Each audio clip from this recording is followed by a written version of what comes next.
probably like a spirit leader, something like that, for lack of a better term, go down into that like kind of temple-esque thing and crawl down in, and then they have to act like dogs.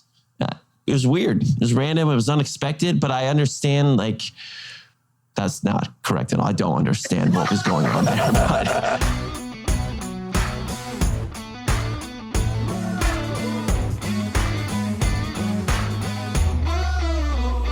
Welcome to the What's Our Verdict podcast. We fashion ourselves cinematic Judge and Jury.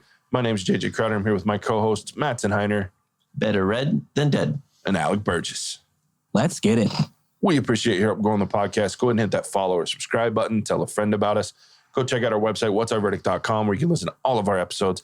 You can also sign up for our newsletter where we send out exclusive content and updates. You can pick up some sweet, sweet merch and also interact with us, which we love. The question we always ask is if you ever find yourself wondering if you spend the time, money, or both on a movie. To help with that question, each week we put a movie on trial, discuss the facts, pass judgment, and let you know our verdict. Today we're reviewing The Northman. It was released April 22nd, 2022. It was written by Sion and Robert Eggers. It was directed by Robert Eggers. It stars Alexander Skarsgård, Anya Taylor-Joy, Claes Bang, Nicole Kidman, Gustav Lind, Ethan Hawke, and Willem Dafoe. An action-packed epic that follows a young Viking prince on his quest to avenge his father's murder. If you haven't seen this movie and you want to avoid spoilers, now's the time to pause the podcast. Go over to our YouTube channel, check out our spoiler-free review to see if you should even watch this movie. If you've already seen it, you're getting ready, you know you're going to go see it, go check this movie out now. Come back after you've seen it. Pick up where you left off because we're about to spoil the shit out of this thing. JJ, can I speak? Because our audience, Absolutely. Now that we're in podcast mode, could not see what I was doing with my head. As JJ was going through his long-winded spiel there, I wanted to save you all. I was shaking my head. Don't watch this movie. As I've said in the spoiler-free, save yourself some time. And I wanted to rebut part of the summary from IMDb or wherever we got that from. This is not an action-packed movie, ladies and gentlemen. There is action, and there are parts that are well done. Absolutely. The action that is there, I liked it. Is there enough of it? Absolutely not. This is not an action-packed movie. This is a movie with some action that packs in a lot of time that you have to sit through to get to action. This is a good way to open up because it kind of leads into a topic that you brought up anyway, Mattson, and that is this movie feels kind of random, at least to you. Yeah. Talk to you about what you mean by that. I mean, Alec brings up a very valid point. One thing I will say about this movie, they do not shy away from and probably do a very good job is getting into the kind of Norse Viking lore, history, religion, things that I knew some of this, but don't know it to the level and detail that is going on. Like, I mean, there's so many different pockets of what can be perceived to be randomness. And a lot of that for me comes around the religious aspects of their traditions with when in this movie towards the beginning, when the father and son go to visit William Dafoe's character, which is like probably like a spirit leader, something like that, for lack of a better term, go down into that like kind of temple-esque thing and crawl down in, and then they have to act like dogs. It was weird. It was random. It was unexpected, but I understand, like, that's not correct at all. I don't understand what was going on there, but I get that they're trying to tap into some aspects of it. There was the dancing around the fire when the boy is older and they're acting like wolves and they need to be wolves for the fight. That one I could understand more, get in the mindset of needing to kill your fellow neighbor. But then there's like the witch with the eyes that you can't see that's making some prophecy. And then the Valkyrie scene, the Night Blade, where he thinks he's fighting this old decrepit corpse that has this beautiful blade that no one's ever stolen before, that's been there for a while. All these things that get put in, it's kind of at times feels random, but I guess if you're a Viking, it's like a Saturday afternoon for you. So it's just, I don't know, it at times felt disjointed and some of those things felt maybe a little bit forced, but also that's their culture. It just at times took me out of what the story was trying to do for me and made things feel much longer than necessarily they needed to be, where I wanted more action, more fighting, because when they did have that, it was very good. Except maybe for the end when they were fighting without clothes on. And yeah. Dude, you don't want to be fighting with clothes on in the middle of a volcano. Not even a loincloth. Like, shit'll catch on fire real quick. Yeah. I mean, I got to keep my thing like locked into place. I don't want that swinging about. Funny enough, they digitally So they were wearing, I guess, these like bikini bottoms when they filmed that. And they digitally introduced the penis and balls that you can see like briefly swinging around in the fight. Oh, I didn't even notice that. That's funny. Yeah. That's added it in after stupid. the fact. I mean, I guess they were looking for, and in true Robert Eggers fashion, like historical accuracy, like in that situation, you wouldn't fight with clothes on because, again, it would catch on fire. Like, that's one thing about lava, things like that. Like, shit just spontaneous. It's so hot in the area. But I don't know why you'd go fight there anyway, because you'd fucking die of... Gates of hell. They couldn't even breathe, dude. Well, there was so much smoke in there. You would inhale so much sulfur and things like that you probably wouldn't be able to fight to begin with. Well, and after our main character got stabbed literally like 7 times and he's breathing out of his shoulder and he's got smoke going in, like the dude's dead before he gets there. Yeah, but that lacks the drama that we need for that particular moment. It felt, there were some things that I was like, oh boy. That and he gets up and swings with a half chopped off arm. I think that I had more problem with that than I did with him getting stabbed with that little blade. Oh yeah, Taylor at that point, she was like, what arm did he swing with? At that point, I was like, I don't know. Like, that arm was pretty cut, like, real bad. Yeah, like, he got up and swung with that one arm that was okay, but then he added in the one that almost, and I was like, no, I'm not okay with that. Even though he only did it once before, but I was like, ooh, that arm, because the makeup and the cut that his uncle gave him on that, I was like, damn, that's deep. So when he got up and started swinging, I'm like, dude, that guy doesn't even have a bicep muscle right now that's attached. It's like, come on, dude. So I did have a problem with that. But other than that, like I could look past a lot of it because the drama was fun and the violence was, and that leads me to the next point of actually, Alec, you had a rebuttal you wanted to throw in there. I did, to help Mattson better understand the blind witch. She is Rafiki from The Lion King. Uh-huh.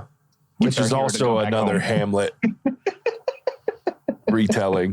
Did she exist or how did she disappear? That was some of the hard parts where they tried to make it real, but then there was parts where it was like, well, is this happening in the mind or is this actually real? Or sometimes that confused me. I'm not a witch. I have no idea. So one thing about the Nordic, and I will throw this because the question did come up as far as, and we talked about it, the Nordic religions and things like that. One thing about Nordic religions that a lot of people don't know is they got high a lot for religion stuff. Like, and you see that moment where in the beginning when he goes down with his dad and they're acting like wolves and they drink that water that was steeped in, and then you see later on Anya Taylor-Joy's character throws in the mushrooms or whatever and gets the whole village all fucked up out of their head. Well, that actually happens a lot in Nordic religions. They used to get, it's very similar to the indigenous American people where they have their different things that get them high, which to them give them more of an spiritual experience and allow them to get in touch with the gods and things like that. So most likely those are fever dreams based on his adrenaline after a big battle, which he had that led right before seeing Bjork as a witch, tell him to go back and claim his land. And then now it doesn't show them getting high or anything like that, but a lot of times the fever dreams, and they got high so much that shit was just kind of there. So I think that's why it was leaning into that. That and he's a little crazy. And it really kind of changes one little thing where you talk about Hamlet and all of a sudden I'm like, holy shit, that changes this whole story for me because in the story of Hamlet, like he plays crazy. He doesn't run away. He gets sent away because he plays nuts so that his uncle won't kill him because he's crazy. So they send him to England instead. And so that makes a little more sense where they're playing into him being bonkers, which we see the guy's a little nuts. So the Nordic religion, I thought they did a great job. I did do a little research on that where they showed a lot of the things that are there. They did believe when they went into battles that they transformed into animal versions of themselves. Yeah, berserkers and bears and wolves. And they didn't come out of it until their bloodlust was sated. Which I thought was funny because it had them all just kind of like chilling, like afterwards. Yeah. Wiped. Yeah. Well, and it was just so interesting to me. And it leans into another thing which we talk about is the violence of this movie man, when it's violent, it's utterly and epically violent. And you mentioned it, Alec, in the spoiler free, that we've watered down a lot of these Nordic / Viking stories, and to where, yes, there's a lot of fighting and they're violent people, but they're not, in movies and TV and stories that we tell in modern day, they're not as violent as they were back then. Like there's a moment that, Alec, you brought up too in our topics list, that they put all these kids and these women in this barn and they burn them. Yeah, I kind of wanted to get your guys' opinion because I'm a bit of a degenerate. So when I saw this, I was like, oh yeah, that makes total sense, because they're here on a raid. They're on campaign. Their primary goal was, treasure and slaves. They're sending these slaves off to all corners of, different settlements that they have. And you're kind of going to get only a few seasons work out of slaves. That's the point. Get your return of investment. And, kids aren't really going to do much except eat food and take up space. So I wanted to see if you guys had any other options, because I was like, oh yeah, no, that totally makes sense. Just get rid of the kids. They probably saw it as a little bit of a mercy, forcing them to starve to death. Just toss them all in the barn, light it on fire. It made sense to me. I honestly thought, I'm glad they didn't show it, but they kind of alluded to it here and there that, it's all about raping and pillaging. And I'm sure a lot of that happened as well. They kind of alluded to a little bit of the raping side of it. I'm glad they didn't lean into that. I don't need to see that on screen, but it felt on brand. Well, that and the Nordic peoples a lot, especially the Viking time frame, they didn't crossbreed with clans and things like that as well. So they didn't leave people alive unless they were going to be slaves, in which case, because then there was the temptation of crossbreed, of someone falling in love with these kids and doing this, that, or the other and taking them in. And that wasn't done back then. They worked to keep their clan bloodlines pure, because they believed that if you went the other way around, it watered that down and made it a problem. So it was very believable, very violent, probably very true to life, more than we want to think about back then. But yeah, definitely. I love the beginning of that fight. And they showed it in the trailer. It was one of those moments, but it was even cooler in action. When he catches that spear, all of us, and you can barely see it happen. The dude throws the spear.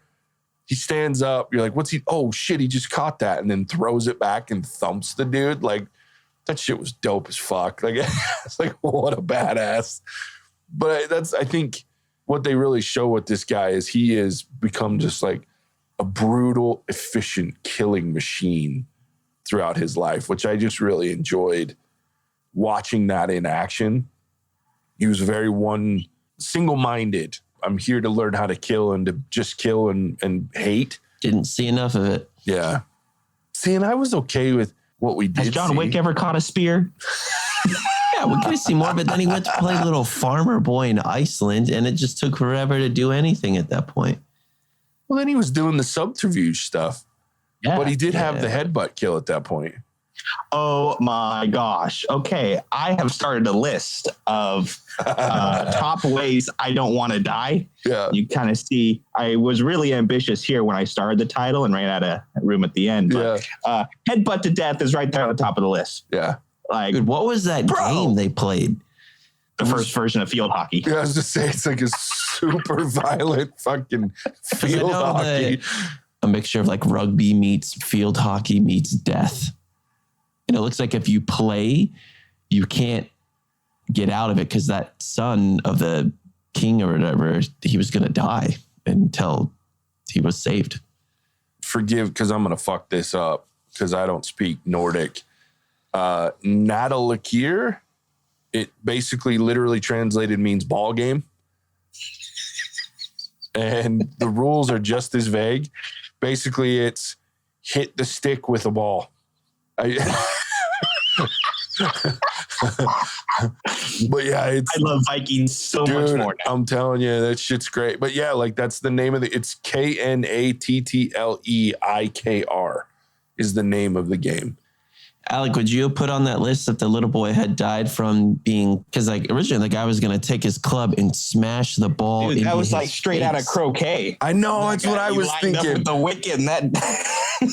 Oh yeah, that would have been on the list. I was like, that's violent croquet. That's crazy. I was waiting for him to put his foot on the ball and I was going to hit the ball with my stick, but JJ's face was in the way. So I just hit his face instead and then went after the ball. Exactly. It's one. I just love that it started with like 12 people on the field and it ended with 2. Yeah. Because people were dying or getting broken. Yeah, that shit was also, funny. that other guy was huge, and I'm pretty sure our main character probably would have died because that dude was ripped. Yeah. He was very Is that the guy who plays the mountain in Game of Thrones? It is, actually. Yep. Yeah, I was going to say, he looks familiar. Yep, that is who that was. Just with long hair and a beard. Yeah. But yeah, he's a monstrous human being. You know, it's funny. I have a note on here to talk about the story, and I had no clue. So Alec educated me in the spoiler free that this is the origin story of Hamlet, which, I mean, I know Hamlet inside and out. So how I didn't fucking put these two things together, I'll never know. But I mean, it's stupid, even down to his dad's name. I mean, I'm like, you said that and I'm like, shut the fuck up. Like, I mean, because his dad, that's the dad. And oh my God, I'm stupid. Anyway, so yeah, like, ignore my saying that I'm like I'm really Hamlet because I would have known. But anyway, I found the story very interesting, albeit very common, right? The whole revenge, hero's journey type of a thing. Yeah. But I also found it very interesting. And I think I liked, for me, the way that it ended, where removing now the fact that Hamlet is involved in this because it changes how I look at it. But because the other thing to think about, and it's just like where we talked about these kids getting burned, like these Vikings, his uncle's not going to leave this shit alone. You just slaughtered his oldest son. And his youngest son. Well, at that point, he hadn't yet, right? Oh, so at that point, it was just his oldest son. But he's leaving and he finds out that, you know, this woman that he's been with, this other slave woman, is pregnant with his kids. And he knows he has to go back and kill his uncle and the rest of these people, or they're going to hunt them for the rest of their lives. And he can't have that. So I was very torn. Stay in Iceland and they can leave. And I thought that. I was like, yeah, but why would they come looking for you? But why would he go back, right? Like, he had a pretty good setup. But they did things like that back then, like their honor and their family, like the revenge piece of it, because, again, they thought they were animals in their violent side. And so they would have. And I firmly believe that the uncle, based on the oldest son dying, would have come back to try to find Amleth and his kids and his family. And because they ruined what little he did have after getting his ass beat. So I found the ending very interesting, like how that whole, you know, we go through this big journey with this guy. I mean, I didn't love that he died at the end, but at the same time, like, I'm glad you brought that up, JJ, because that's where my joke comes in. I turned to Oshi while we were watching this. I was like, typical man. Shows up, knocks up a chick, finds out she's pregnant, jumps over the side of the boat to go die. Hit it and quit it. So that's how well that joke went over. I bet. I was like, yeah. I mean, it's not inaccurate. Am I wrong? No. Am I wrong? No, you're not, unfortunately, my friend. And the worst part is it's like, jumps over the side of the boat, claiming to be doing it for honor's sake. Yeah. I must do the honorable thing and leave you alone with my children. Exactly. That was the point where I was like, this movie is too long because I got pulled out enough to make that joke. Yeah. And that's the last thing I wanted to talk about was the length of this movie. I know it's been mentioned a few times, but this is another one. And look, Hamlet is one of like the longest plays on record. So, I mean, Hamlet's long as fuck, but Hamlet tells this story far better than this movie did. 2 hours and 17 minutes, it was too much. I think 2 hours, but I think a lot of what really got me was the unnecessary, strange shit, right? So I don't need the whole sword that he can't unsheath in the daytime. That shit was weird. Matter. Yeah. Just make it so that it makes more sense to kill everybody at night and we're fine. You know what I mean? Like, I didn't need... Well, and the guy that he found that told him about it in like that cave, I was like, how did he even get to that guy and like the sword? Where I don't know, that the whole story was just a little weird to me. Yeah, that guy was a shaman, and that was just an excuse to have Daddy Skarsgård, because that was Alexander's dad. That was Stellan Skarsgård that played that part. And that felt like, as soon as I saw him, I was like, oh, fuck, this is just an excuse to have Stellan in this movie with his son. It was unnecessary. And like, I was okay with him and that whole, but I just tell him he's got to kill people at night. Like, and then I don't have to have him go fight with this weird Draugr to get the sword that won't unsheath for anyone during the day, which doesn't add anything to the story. Like, in fact, it was really weird when they tried to play the comedy with the soldier trying to unsheath it during the day and like screaming because it wouldn't after they beat his ass. I'm like, I just don't, it was so unnecessary. Then it took me out because I'm like, well, this movie is very realistic, but then they're showing me a sword that can't be unsheathed. And I'm like, well, that's just not possible. So it conflicted to me there. Yeah, no, and I agree. That's and I think that's where the length came from, is they were adding all these mystical elements that made sense to a degree because of the fact that we're talking about Vikings, but they took it too far, in my opinion. I'm fine with him getting high, going to see shamans, having some weird things happen because that's what they did based in their religion. But then adding in the mystical elements like the sword and the different things like that just, and then like the ghost, like I said, the Draugr fighting him with the fucking sword. I don't need all that because it doesn't add to the story. We already know they're a little cuckoo. We know he's been drugged up a few times and he's got all these visions and things like that. That's great, but I don't need these weird elements that don't add to the story. And I think if you cut a lot of those out, you have a much shorter movie and therefore have a better movie, in my opinion. Because like I said, it did drag. It did drag, especially near the end. I have one last thing I want to say. Yeah. As a fearless member of AMC, in the countless times I've now seen the promo with Nicole Kidman, man, did she look like she had aged a hot minute in this movie with like the fire flames on her face. I remember turning on the tail. I was like, see, she is human. Human with makeup, that's for sure. Because in that AMC one, man, she looks like she's like a cyborg robotic, where I'm like, yeah, she's never aged a day in her life, but she did in this particular movie. Yeah. And her character, like, I think she had a fine performance, but I didn't really, I mean, it was a cold, bitter, sad relationship, and I guess that's what it was. And the twist with her being branded and she was a slave, I guess I didn't see it coming, but it wasn't like a big reveal to me. I didn't really care about her character, to be completely honest. That relationship wasn't impactful for me. I wanted to ask her, was she laughing in the scene where she was being taken away over the shoulder, being carried away when our main character was a boy? Because she said she was laughing, but he was like, no, you were crying. And I was like, man, I wish I would remember if she was laughing. I don't remember. Yeah, I don't either. I was just going to say, it's one of those things where it's like an interpretation thing. So like he is seeing, bodies that are flying over the castle wall. He just seen his dad die. He's probably thinking she's screaming because that makes sense in his mind.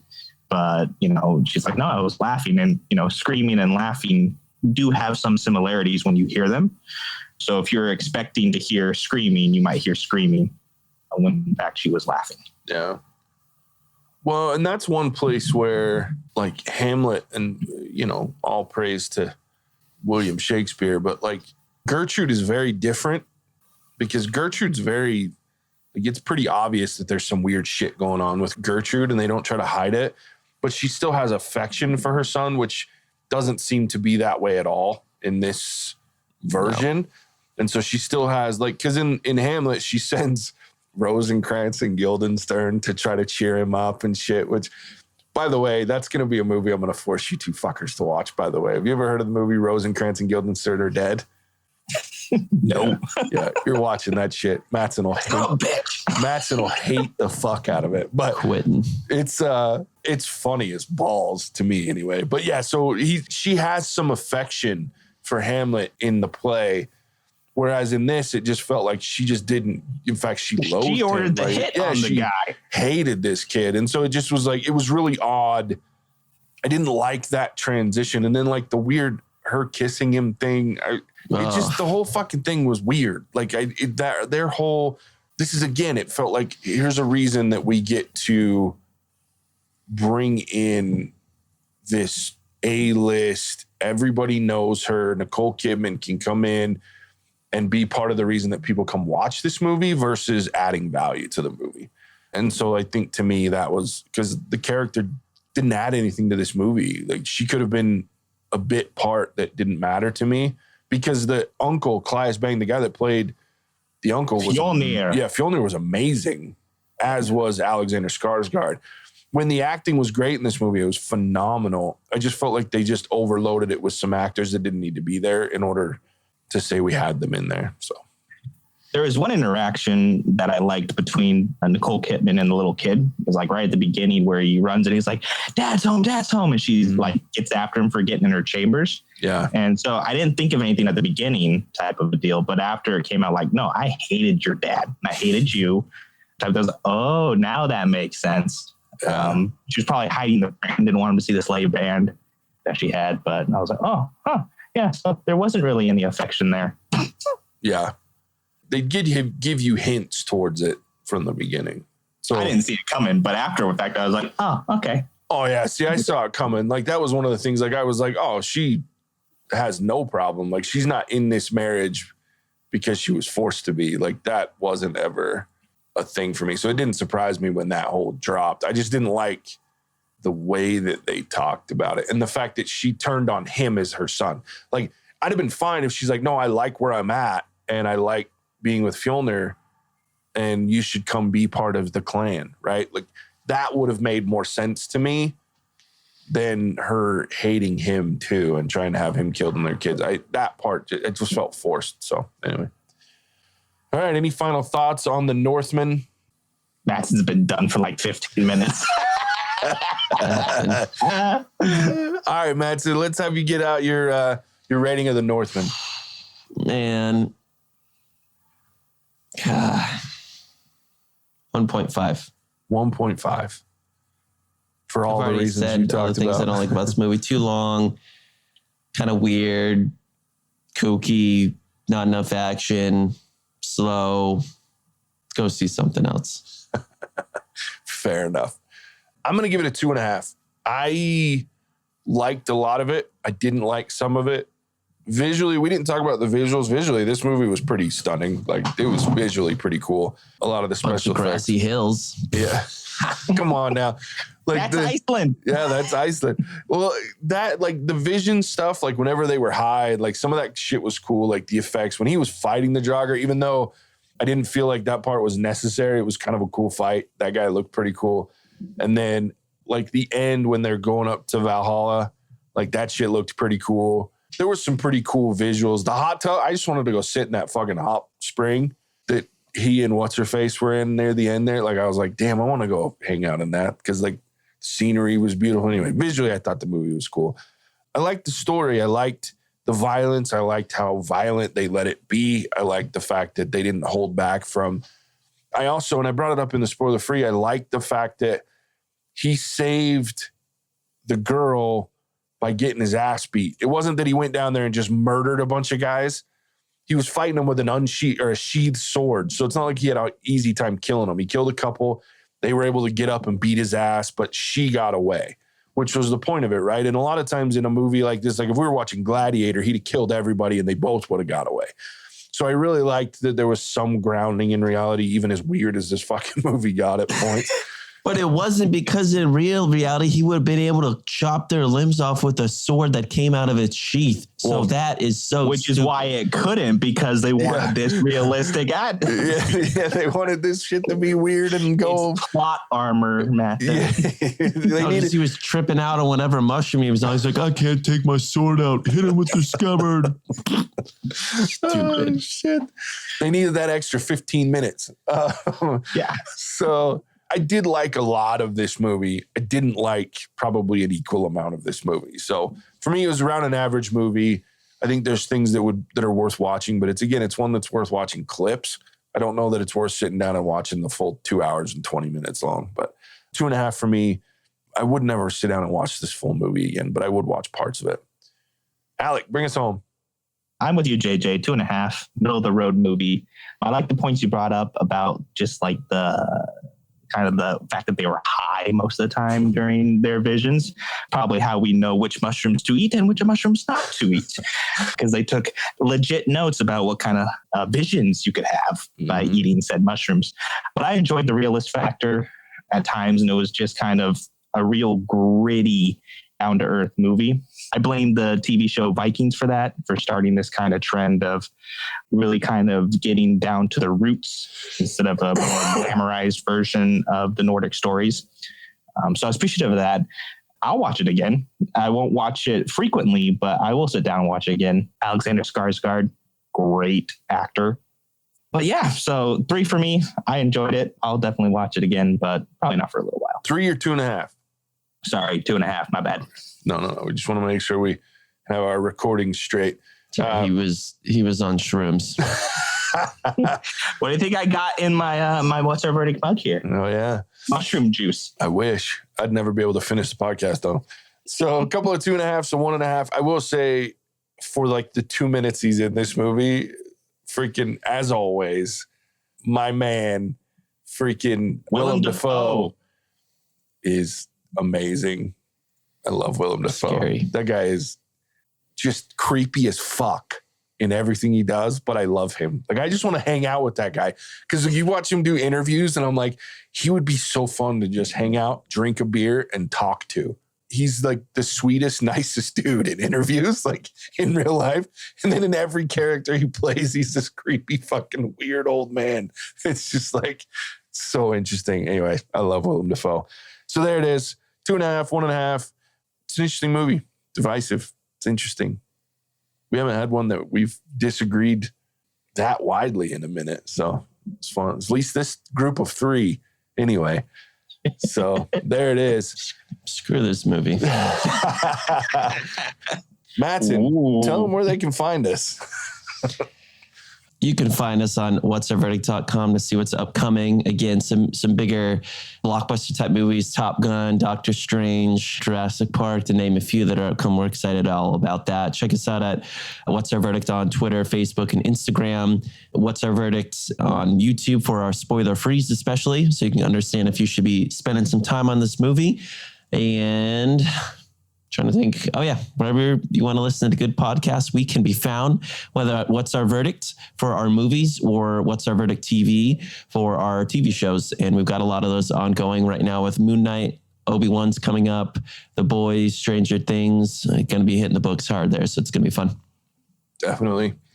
Speaking of coming up next week, you will be able to listen to us talk about The Bad Guys, the animated film.